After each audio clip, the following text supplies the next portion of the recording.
ഈശംശയായി സ്തുതിയായിരിക്കട്ടെ.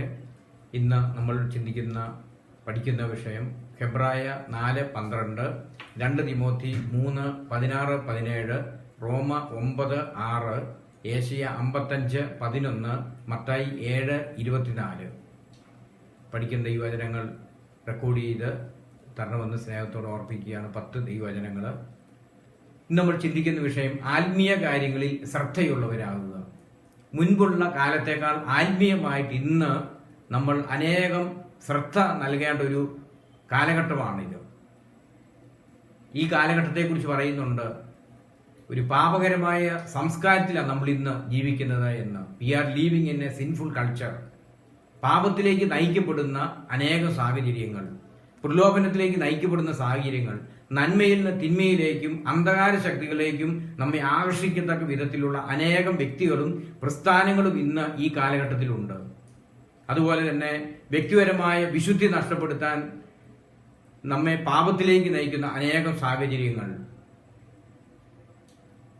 അതുപോലെ തന്നെ തിന്മയായിട്ടുള്ള തെറ്റായ കാര്യങ്ങളുടെ ഉപയോഗങ്ങൾ, മദ്യപാനം, മയക്കുമരുന്ന്, പുകവലി, പാൻപരാഗ്, ഇങ്ങനെ ഇത്തരത്തിലുള്ള തിന്മയിലൂടെ നമ്മെ ആനയിക്കത്തക്ക വിധത്തിലുള്ള സാഹചര്യങ്ങൾ ഇന്ന് ഈ കാലഘട്ടത്തിലുണ്ട്.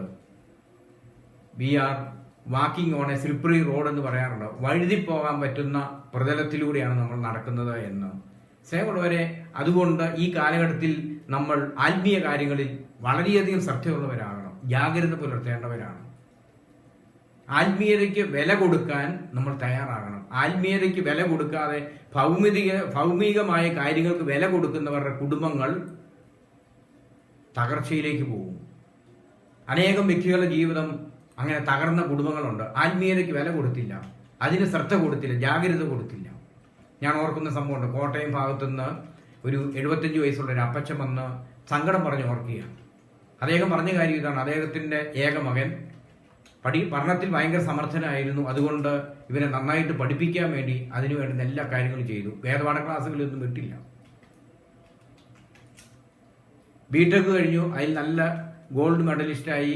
അത് കഴിഞ്ഞ് എംടെക് കഴിഞ്ഞു, ഗോൾഡ് മെഡലിസ്റ്റ്. അമേരിക്കയിൽ ഒരു ജോലിക്ക് വേണ്ടി ഇന്റർവ്യൂ വന്നു, അതിൽ അറ്റൻഡ് ചെയ്തു. അവൻ 1ാം സ്ഥാനം കരസ്ഥമാക്കി അമേരിക്കയിലേക്ക് പോയി.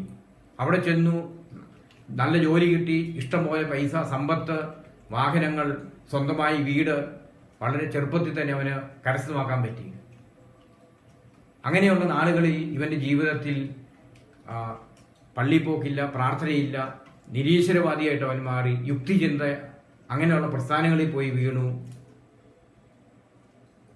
വീടുമായിട്ടൊരു ബന്ധമില്ലെന്നായി. അവസാനം ഇവൻ ഡൈവോഴ്സ് ചെയ്ത ഒരു സ്ത്രീയെ വിവാഹം കഴിച്ച് അവിടെ താമസിക്കുകയാണ്. വീടുമായിട്ടൊരു ബന്ധമില്ല. ഈ അപ്പച്ചൻ കോണ്ടാക്ട് ചെയ്യാൻ നോക്കി, യാതൊരു രക്ഷയില്ല. പരിചയക്കാർ വഴി അന്വേഷിച്ച് നോക്കി. അവസാനം പരിചയക്കാർ വഴി അന്വേഷിച്ച് ഇവന്റെ ലൊക്കേഷൻ കണ്ടുപിടിക്കാൻ പറ്റി. ഇവൻ പറഞ്ഞു, ഞാൻ വീട്ടിലേക്കില്ല, അങ്ങോട്ട് വരാൻ ഇനിയില്ല, എന്നെ അന്വേഷിക്കുകയും വേണമെന്ന്. സ്നേഹമുള്ളവരെ, എന്നിട്ട് ഈ അപ്പച്ചൻ പറഞ്ഞൊരു കാര്യമുണ്ട്: എൻ്റെ ജീവിതത്തിൽ ഇതിനെല്ലാം ഉത്തരവാദി ഞാൻ തന്നെയാണ്. എന്നിട്ട് ഇദ്ദേഹം പറഞ്ഞു, പഠനത്തിൽ സമർത്ഥനായിരുന്നത് കൊണ്ട് ഇവനെ പഠിപ്പിക്കാൻ വേണ്ടി സ്കൂൾ സംബന്ധമായ കാര്യങ്ങൾ, കോളേജ് സംബന്ധമായ കാര്യങ്ങൾക്ക് പ്രാമുഖ്യം നൽകി. ദേവാലയ കാര്യങ്ങൾ ശ്രദ്ധിച്ചില്ല, വേദപാഠ ക്ലാസ് വിട്ടില്ല, വീട്ടിൽ കുടുംബ പ്രാർത്ഥനയില്ല. പ്രാർത്ഥിക്കുന്ന എൻ്റെ ഭാര്യയെ വീട്ടിൽ പ്രാർത്ഥിക്കാൻ ഞാൻ അനുവദിച്ചില്ല. അങ്ങനെ വീട്ടിൽ പ്രാർത്ഥനയില്ലാത്ത ഒരു സാഹചര്യം വന്നു.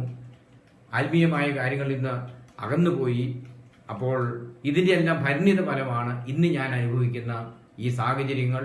എൻ്റെ തീരാ ദുഃഖത്തിന് കാരണം ഇതാണ് എന്ന് അദ്ദേഹം വിലപിക്കുകയാണ്. സ്നേഹമുള്ളവരെ, ആത്മീയ കാര്യങ്ങളിൽ നമ്മൾ അഭിമാനിക്കണം. ഫിലിപ്പി 3:19 വചനം പറയുന്ന ഇങ്ങനെയാണ്: ലജ്ജാകരമായ കാര്യങ്ങളിൽ അവർ അഭിമാനം കൊള്ളുന്നു, ഭൗമികമായത് മാത്രം അവർ ചിന്തിക്കുന്നു. ഭൗമിക കാര്യങ്ങൾ മാത്രം ചിന്തിക്കുന്ന ഒരു വ്യക്തി ആ ലെവലിലേക്ക് പോകണമെങ്കിൽ ആത്മീയതയിൽ നിന്ന് അവൻ പണ്ടേ അകന്നു കഴിഞ്ഞു എന്നുള്ളതാണ്. അത് പരിശീലിപ്പിക്കുന്നതിൽ വീഴ്ച വന്നുവെങ്കിൽ തീർച്ചയായിട്ടും അത്തരത്തിൽ കുട്ടികളുടെ ഇടയിൽ തിന്മയിലേക്ക് പോകും. അത് മാത്രമല്ല, ആത്മീയത നഷ്ടപ്പെടുമ്പോൾ വിപ്ലവ പ്രസ്ഥാനങ്ങളിലേക്ക് കടന്നു പോകും. അതുപോലെ തന്നെ തീവ്രവാദ പ്രവർത്തനങ്ങളിലേക്ക് കടന്നു പോകും. ലൗകിക അതുപോലുള്ള പ്രശ്നങ്ങളിലേക്ക് അവർ കടന്നു പോകും. ഇതെല്ലാം ആത്മീയതയിൽ വന്നു പോകുന്ന വീഴ്ചകളാണ്. അതുകൊണ്ട് ആത്മീയത പരിശീലിപ്പിക്കുന്നതിൽ നമ്മൾ കൂടുതൽ ശ്രദ്ധ വേണം. എന്തുകൊണ്ടാണ് ഈ നാളുകളിൽ യുവതീ-യുവാക്കന്മാർ പ്രത്യേകമായിട്ടും തീവ്രവാദ പ്രവർത്തനങ്ങളിലും അതുപോലെ തന്നെ വിപ്ലവ പ്രസ്ഥാനങ്ങളിലും ആകർഷിക്കപ്പെടുന്നത് എന്ന് BBC-യുടെ പത്രപ്രവർത്തകയായിരുന്ന ജാസ്മിൻ ഗോൾമാൻ ഒരു പഠനം നടത്തി. അതിനുശേഷം ഈ പത്രപ്രവർത്തക പറഞ്ഞ കാര്യം ഇതാണ്: കഴിഞ്ഞ 10 വർഷത്തിനുള്ളിൽ 90,000-ത്തിലധികം തീവ്രവാദപരമായിട്ടുള്ള ചാവേർ ആക്രമണങ്ങൾ ലോകത്ത് നടന്നു. 2 ലക്ഷത്തിലധികം ആൾക്കാർ മരണമടഞ്ഞു എന്നത് ഈ പത്രപ്രവർത്തക പറയുകയാണ്. എന്നിട്ട് ഈ പത്രപ്രവർത്തക അവർ എന്തുകൊണ്ടാണ് ഇങ്ങനെയുള്ള പ്രസ്ഥാനങ്ങളിൽ പോയി വീഴുന്നത്, ആകർഷിക്കുന്നതെന്ന് ഉത്തരമായി 5 കാര്യങ്ങൾ ഈ പത്രപ്രവർത്തക പറഞ്ഞു വയ്ക്കുന്നുണ്ട് പഠനത്തിൻ്റെ എല്ലാം ഒടുവിൽ. എന്നിട്ട് പറഞ്ഞു, ഒന്നാമത്തെ കാര്യം എന്ന് പറയുന്നത് സോഷ്യൽ മീഡിയ വഴിയുള്ള ഇത്തരം ഗ്രൂപ്പുകളുടെ പ്രത്യേകമായിട്ടുള്ള ഇടപെടലുകൾ ഇവരെ ആകർഷിക്കുന്നു. രണ്ടാമത്തെ കാര്യം മുഖ്യധാര ചിന്തയോട് ഈ യുവതീ-യുവാക്കന്മാർ പുലർത്തുന്ന നിർമ്മമത, അതിനോടൊരു താല്പര്യമില്ലായ്മ, സാമൂഹിക വ്യവസ്ഥിതിയോടൊരു ഒരു പ്രത്യേകമായിട്ടുള്ള മമതയോ പൂർവ്വ ഇല്ലാത്ത സാഹചര്യങ്ങൾ. മൂന്നാമത്തെ കാര്യം എന്ന് പറയുന്നത് യുവതീ-യുവാക്കന്മാരെ വളരെ പ്രധാനപ്പെട്ടവരും പ്രഗത്ഭരുമാക്കി മാറ്റാം എന്നുള്ളൊരു വാഗ്ദാനം. നാലാമത്തെ കാര്യം എന്ന് പറയുന്നത് പൊതു സാമൂഹിക വ്യവസ്ഥിതിയോട് തങ്ങൾക്കുള്ള എതിർപ്പ് പ്രകടിപ്പിക്കാനുള്ള ഏക മാർഗം തീവ്രവാദപരമായ ചിന്തയെന്ന് അവർ കരുതുകയാണ്. അഞ്ചാമത്തെ കാര്യം എന്ന് പറയുന്നത് ഉദാത്തമായ ഒരു ലക്ഷ്യത്തിനു വേണ്ടി തങ്ങളുടെ ജീവിതത്തെ സമർപ്പിക്കാനുള്ള അവരുടെ ആ സന്നദ്ധത. അപ്പോൾ ഈ കാര്യങ്ങളെല്ലാം മുതലെടുത്തുകൊണ്ട് ഇവരുടെ ജീവിതത്തെ പ്രത്യേകമായിട്ടും ഇങ്ങനെയുള്ള വിപ്ലവ പ്രസ്ഥാനങ്ങൾ അതുപോലെ തന്നെ തീവ്രവാദ പ്രവർത്തനങ്ങളിലേക്കെല്ലാം ആകർഷിക്കുകയാണ്. അതുകൊണ്ട് സ്നേഹമുള്ളവരെ, ഈ നാടുകളിൽ നമ്മൾ വളരെ ജാഗ്രതയും അതുപോലെ ശ്രദ്ധയും പുലർത്തണം. കത്തോലിക്ക സഭയുടെ മതബോധന ഗ്രന്ഥം 2088 ഇപ്രകാരം പറഞ്ഞു വയ്ക്കുന്നുണ്ട്: വിവേകത്തോടും ജാഗ്രതയോടും കൂടെ നമ്മുടെ വിശ്വാസത്തെ പരിപോഷിപ്പിക്കുവാനും സംരക്ഷിക്കുവാനും അതിന് വിരുദ്ധമായിട്ടുള്ളവയെ തള്ളിക്കളയാനും പ്രഥമമായ കൽപ്പന, 1-ാം പ്രമാണം ആവശ്യപ്പെടുന്നു എന്ന് പറയുകയാണ്. അപ്പൊ ദൈവത്തെ ആരാധിക്കുക, ദൈവത്തിന് മാത്രം മഹത്വം നൽകുക എന്നുള്ളത് ഒരു വിശ്വാസിയെ സംബന്ധിച്ചിടത്തോളം പ്രധാനപ്പെട്ട കാര്യമാണ്. അപ്പം അതിന് എതിരായ രീതിയിൽ എന്തെങ്കിലും വന്നാൽ വിവേകവും ജാഗ്രതയും നമ്മുടെ വിശ്വാസത്തെ പരിപോഷിപ്പിക്കാൻ നമ്മുടെ കൂടെ ഉണ്ടാകണം. അതുപോലെ വിശ്വാസം സംരക്ഷിക്കപ്പെടണം. അതുകൊണ്ട് വിശ്വാസ ജീവിതത്തിന് എതിരായി വരുന്ന സംഭവങ്ങളെ അല്ലെങ്കിൽ അത്തരത്തിലുള്ള പ്രലോഭനങ്ങളെ, പഠനങ്ങളെ, പ്രബോധനങ്ങളെ തള്ളിക്കളയുവാനുള്ള ആർജവത്വം നമ്മുടെ കുട്ടികൾ പരിശീലിക്കണം. അത് നമ്മൾ പരിശീലിപ്പിക്കണം. ഇത് പരിശീലിപ്പിക്കുന്നതിൽ വീഴ്ച വന്നാൽ അത് ദൈവസന്നിധിയിൽ വലിയ ഗൗരവതരമായ തെറ്റാണ്. സാമൂഹ്യന്റെ 1-ാം പുസ്തകം 2, 3, 4 അധ്യായങ്ങളിലേക്ക് നമ്മൾ കടന്നു വരുമ്പോൾ ഏലി പുരോഹിതനെ നമ്മൾ കണ്ടുമുട്ടുന്നുണ്ട്. മക്കളെ ആത്മീയ കാര്യങ്ങൾ പഠിപ്പിക്കുന്നതിൽ, അതിൽ വളർത്തുന്നതിൽ വീഴ്ച വന്ന ഒരു മനുഷ്യനാണ് അദ്ദേഹം. അദ്ദേഹത്തിന്റെ ജീവിതത്തിൽ മക്കളെ തിരുത്തിയില്ല. സാമൂഹ്യലിന്റെ 1-ാം പുസ്തകം 2-ാം അധ്യായം 12-ാമത്തെ തിലകത്തിലേക്ക് നമ്മൾ കടന്നു വരുമ്പോൾ ഇപ്രകാരം ദൈവവചനം പറഞ്ഞു വെക്കുകയാണ്. ഏലി പുരോഹിതന്റെ മക്കളെക്കുറിച്ച് പറയുകയാണ്: അവർ ദുർമാർഗികളും കർത്താവിനെ ബഹുമാനിക്കാത്തവരുമായിരുന്നു. പുരോഹിതന്മാർക്ക് ലഭിക്കേണ്ട വിവിധങ്ങളെ തട്ടിപ്പറിച്ചെടുക്കുന്നവര്, ബലപ്രയോഗത്തിലൂടെ അതെല്ലാം ആ കാര്യങ്ങൾ കൈകാര്യം ചെയ്യുന്നവർ, അതുപോലെ തന്നെ കർത്താവിൻ്റെ അർച്ചനയെ വില കുറിച്ച് കണ്ടവര്, അങ്ങനെ വീക്ഷിച്ചവർ, അശ്രദ്ധയോടെ വീക്ഷിച്ചവർ, അതുപോലെ സമാഗമ കൂടാരത്തിൽ ജോലി ചെയ്തിരുന്ന സ്ത്രീകളുമായി ശയിച്ചവര്, പിന്നെ കർത്താവിന് മുമ്പിൽ വളരെയധികം ഗൗരവതരമായ തിന്മ ചെയ്ത ഇവരെ തിരുത്തുന്നതിൽ സ്നേഹമുള്ളവരെ ഏലി പുരോഹിതനായിട്ട് പോലും അദ്ദേഹത്തിന് വീഴ്ച വരികയാണ്. ആത്മീയത പഠിപ്പിക്കേണ്ട, അതിന് വേണ്ടുന്ന ശ്രദ്ധ കൊടുക്കേണ്ട പുരോഹിതന്റെ ജീവിതത്തിൽ, കുടുംബത്തിൽ വീഴ്ച വന്നു. അതുകൊണ്ട് ദൈവം ഏലി പുരോഹിതനോട് ചോദിക്കുന്നുണ്ട്: എന്നേക്കാൾ കൂടുതൽ നീ നിന്റെ മക്കളെ ബഹുമാനിക്കുന്നുവോ? എന്നേക്കാൾ കൂടുതലായി നീ നിന്റെ മക്കളെ ബഹുമാനിക്കുന്നുവോ? തുടർന്ന് ദൈവം പറയുന്നുണ്ട്, 30-ാമത്തെ വചനത്തിൽ പറയുന്നുണ്ട്, 2-ാമത്തെ അധ്യായത്തിൽ 30-ാമത്തെ വചനത്തിൽ പറയുകയാണ്: എന്നെ ആദരിക്കുന്നവനെ ഞാനും ആദരിക്കും, എന്നെ നിരാകരിക്കുന്നവനെ ഞാനും നിരാകരിക്കും. സ്നേഹമുള്ളവരെ, 3-ാമത്തെ അധ്യായത്തിൽ 13-ാമത്തെ വചനത്തിലേക്കെല്ലാം കടന്നു വരുമ്പോൾ ഏലി പുരോഹിതൻ തൻ്റെ മക്കളെ തിരുത്തുന്നതിൽ വീഴ്ച വരുത്തിയതിനെക്കുറിച്ചും അതുപോലെ തന്നെ അവരെ പാപത്തിൽ നിന്ന് പോകുന്ന സാഹചര്യം തടയാതെ ഇരുന്നതിനെക്കുറിച്ചും ദൈവമായ കർത്താവ് കുറ്റപ്പെടുത്തുകയും അതിനെ ശിക്ഷിക്കുമെന്ന് പറയുകയാണ്. 4-ാമത്തെ അധ്യായത്തിൽ നമ്മൾ കണ്ടുമുട്ടുന്നുണ്ട്. 1 സാമുവേൽ 4-ാമത്തെ അധ്യായത്തിലേക്ക് കടന്നു വരുമ്പോൾ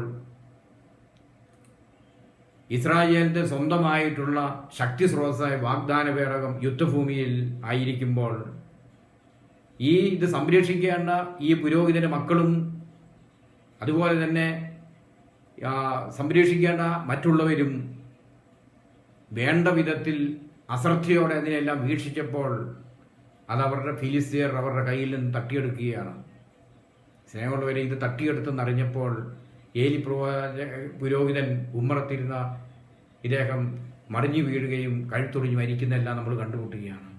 സ്നേഹമുള്ളവരെ, ഒരു കുടുംബത്തിൽ വന്നു ഭവിക്കുന്ന തിന്മകൾ, മക്കളെ തിരുത്തുന്നതിൽ വീഴ്ച വന്നു, അതുകൊണ്ട് അദ്ദേഹത്തിൻ്റെ ജീവിതത്തിൻ്റെ സായാഹ്നത്തിൽ സന്തോഷത്തോടെ ആയിരിക്കാനായിട്ട് സാധിക്കാതെ പോകുന്ന ദൈവകൃപ നഷ്ടപ്പെട്ടു പോയ ഒരു പുരോഹിതനെ നമ്മൾ വചനത്തിൽ കണ്ടുമുട്ടുകയാണ്.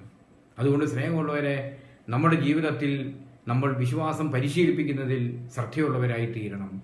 അതുകൊണ്ട് കൊളോസ്സുകാർക്ക് ലേഖനം 2-ാമത്തെ അധ്യായത്തിൽ 8-ാമത്തെ തിരുഹിതത്തിൽ ഇപ്രകാരം നമ്മെ പഠിപ്പിക്കുന്നുണ്ട്: ക്രിസ്തുവിന് യോജിക്കാത്തതും പ്രപഞ്ചത്തിന്റെ മൂലഭൂതങ്ങൾക്കും മാനുഷിക പാരമ്പര്യത്തിനും മാത്രം ചേർന്നതുമായ വ്യർത്ഥ പ്രലോഭനത്തിനും തത്വചിന്തയ്ക്കും ആരും നിങ്ങളെ വഴിതെറ്റിക്കാതിരിക്കട്ടെ.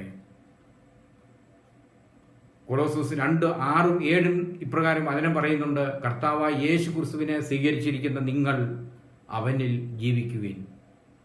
അവനിൽ വേരുറപ്പിക്കപ്പെട്ടും പണിതുയർത്തപ്പെട്ടും അവനിൽ നിന്നും സ്വീകരിച്ച വിശ്വാസത്തിൽ ദൃഢത പ്രാപിച്ചുകൊണ്ടും അനർഗളമായ കൃതജ്ഞതാ പ്രകാശനത്തിൽ നിങ്ങൾ മുഴുകുവിൻ.